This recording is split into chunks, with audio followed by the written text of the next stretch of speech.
આજે હાથે જમવાનું બનાવવું પડ્યું। જુઓ હું કેવી રીતે રોટલી બનાવું છું। બધું મેં જાતે બનાવ્યું છે। ચેનલને સબસ્ક્રાઇબ કરજો। આવજો।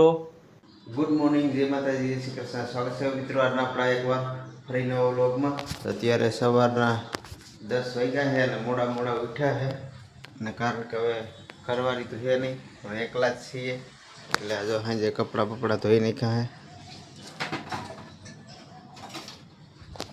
હવે ઉઠાય એટલે અત્યારે હવે દૂધ લઈ જઈશું ચા પાણી નાસ્તો માટે ને આ એક ડાબરો દેવાનો છે દોસ્તારની જેમ, તો એ દેતા આવીશું ને આવતા ફેર દૂધ લઈ જઈશું ને એની પહેલાં અત્યારે છે ને માતાજીના ધૂપ દીવા અગરબત્તી કરી લઈએ અને પછી જઈએ દોસ્તારને લઈ આવીએ અને પછી આવીને જોઈએ શું બનાવવું। થોડીક વાર ભાઈ બંને અહીંયા બેસવા આવી ગયા હતા, ચા પાણી પી લીધા છે, નવાઈથી નીકળવાનું છે, ઘેર થોડું ઘણું કામકાજ છે એ કરવાનું બાકી છે એ કરી લઈએ।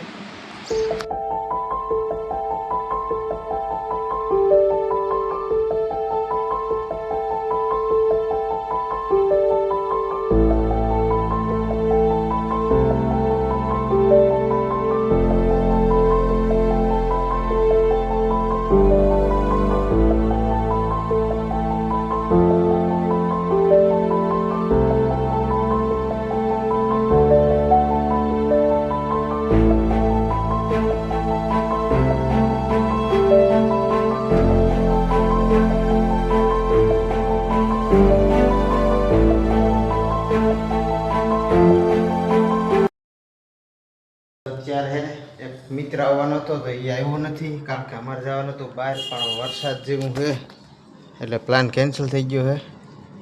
સાટા ખરે છે કોક એટલે પ્લાન કેન્સલ થઈ ગયો છે અને અત્યારે હવે બહાર જમવા જવું હતું, પણ હવે 12:30 વાગ્યા અને વરસાદ આવ્યા છે એટલે એવું વિચાર કરી લીધો કે અહીંથી જ બનાવી લઈએ, તો અત્યારે જમવાનું અહીંથી જ બનાવી લઈએ।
છા દૂધ લેતા દૂધ લઈ લીધું એટલે બપોરે પછી ધોકો નહીં, કદાચ વરસાદ હોય તો એટલે ચા પાણી પીવા માટે તો અત્યારે પહેલાં જમી લઈએ। તો ફાઇનલી ચા પાણી પી લીધા, બધું કામ પતી ગયું છે ને અત્યારે 5 વાગ્યા છે ને અત્યારે હવે માર્કેટમાં જવું છે, થોડું ઘણું 5-8 બકાલું લઈ લઈએ।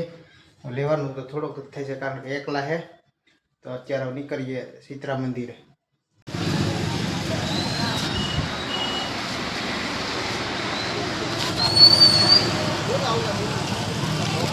અત્યારે બેઠા લેવાઈ ગયું છે, વરસાદ છે ભાગીએ વહેલા હે।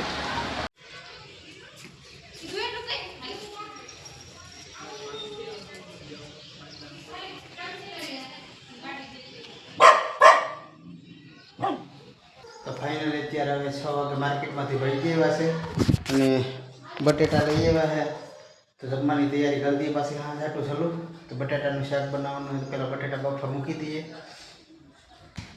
તો ફાઇનલી જમવાનું બનાવી લીધું આપણે અહીંથી, રોટલી અને બટેટાનું શાક બનાવી લીધું, છાશ છે અને હવે જમી લઈએ।